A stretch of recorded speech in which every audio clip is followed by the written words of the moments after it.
Hi, I'm Fig. Welcome to my studio. This is where I make glass. Today, I'd like to show you how I make loops or bails. I have some examples here. So if I'm going to make a pendant or a pair of earrings, I want to put a string through it so I can suspend it. And this little loop is how I do that. So I'd like to demonstrate how you make these little loops so you can make anything out of glass into a wearable or suspendable item.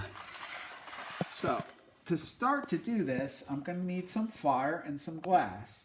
So to make a fire, I'm just going to turn on a little gas, give it a little sparky, and boom, I got me a fire.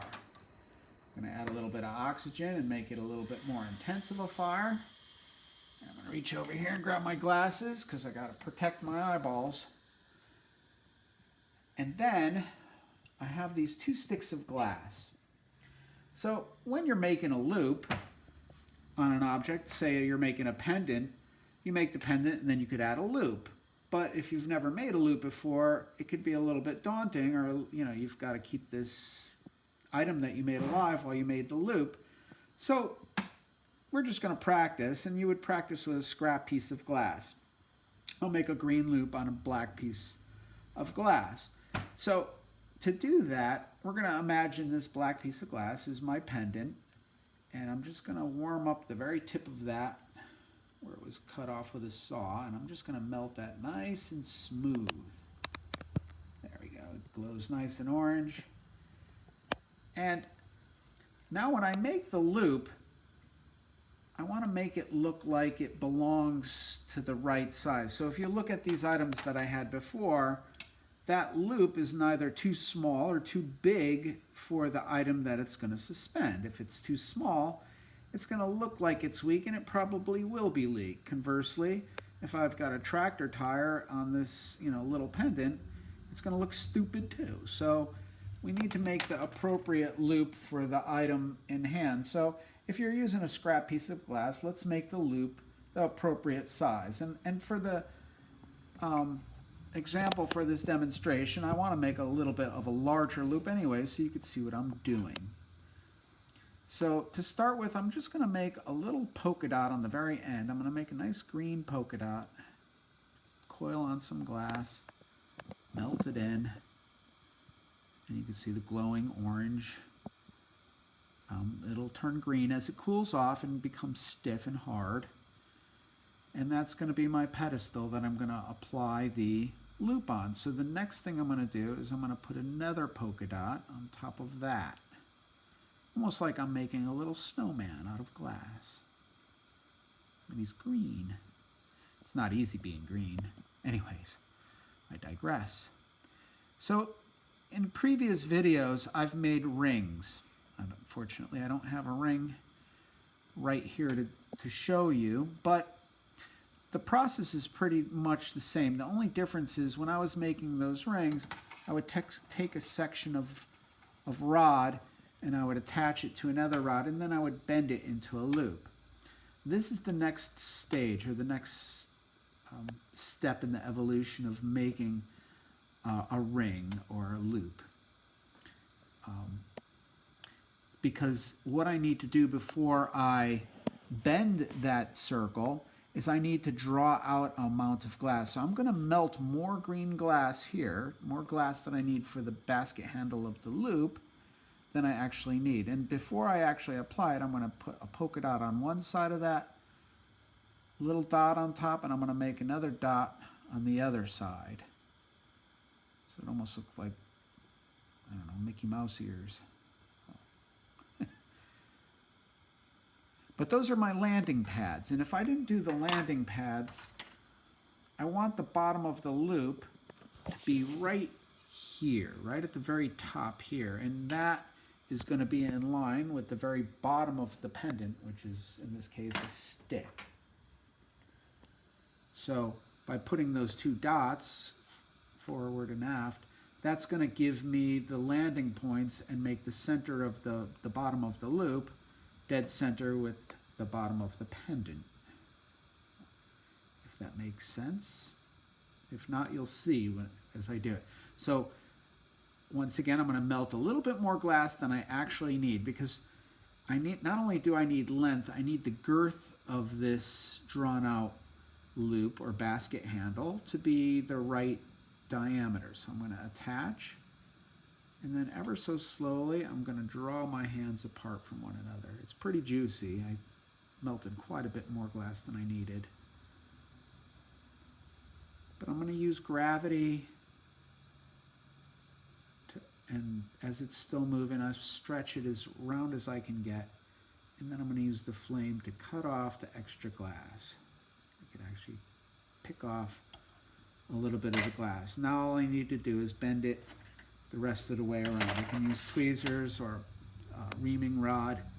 And I'm going to gently heat up right where I want it to bend. And I'm going to start by heating up here and then move my way around. And I'm not heating it so much that the thing is just all floppy. I'm heating it up gently, and it's not moving unless I nudge it or move it. So I heat it and gently nudge it in the direction I want it to go. Heat it and gently nudge it.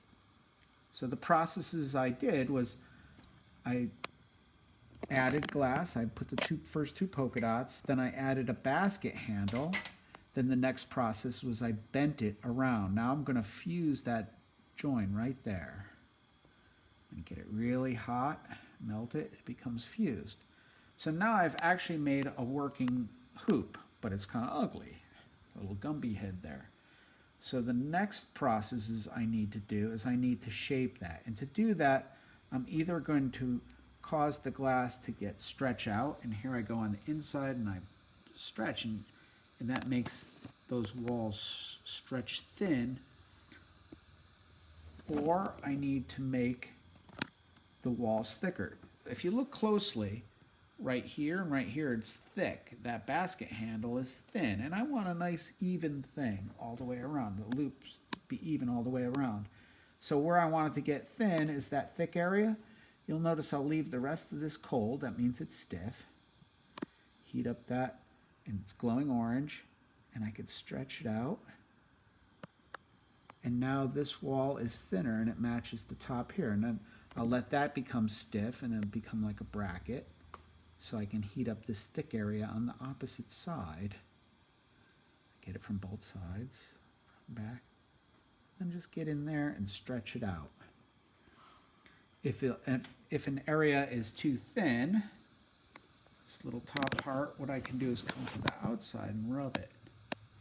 And I could heat it, and as it heats up, the glass congeals and it actually grows. It gets thicker as it congeals. But now I have a loop, and it's kind of cockeyed, so I can brush it so it's nice and even at the bottom.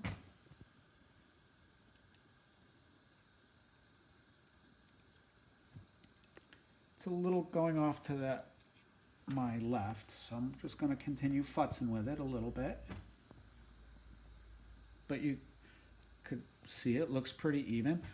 The girth of the loop looks like it'll support the entire black rod. It's more or less straight and even. And I'm using a soda glass here. This is a soft glass, which means if I made this pendant, I'd need to keep it warm and keep this going. And I was saying earlier, you could just practice on a scrap piece of rod before you have something valuable like this head that I made, and trying to keep that head alive and supplied with heat while you take a few seconds here and there to make the loop and then go back and heat the head, and it's stressful as all get out. But if you already know what you're doing and you make a loop,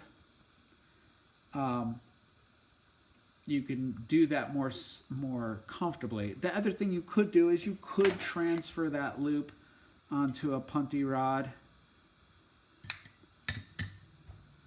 And to do that, I don't have another piece of glass out right now, so I'm just going to use this to illustrate my point. I could punty up to the back side of the top of that loop, and wow, it just came right off. But you could see that this was very stressed out, and that's why the black hand popped away. And that was what I was talking about. If you're trying to keep something alive and make a loop, and you don't really know how to make a loop very well, you could really be stressed out. So it's nice to be able to practice a loop. And after you practice making the loop, you could punty it up onto the opposite side and save that loop, make a pendant, and then weld it to the bottom of the pendant. And I'll just make believe I made a pendant by heating up the bottom of this rod, and it's all poppy and snappy. And then I'm going to weld it on. I don't like to do that. I like to actually build my pendant and then build the loop right out of it, because I want the loop to look like it grew directly out of the object that I'm making. The problem you can have with welding a loop to the bottom or to the top of a pendant is it looks like you made a loop and welded it to the pendant. So you want to attach it and then stretch it out. My cat's talking. Anyways, so you want to attach it and stretch it and make sure it looks like the loop literally grew out of the pendant that you're making. And then you would just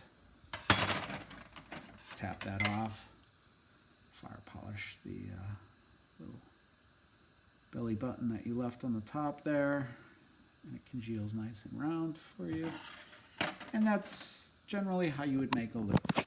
Thank you for coming and seeing me. Bye now.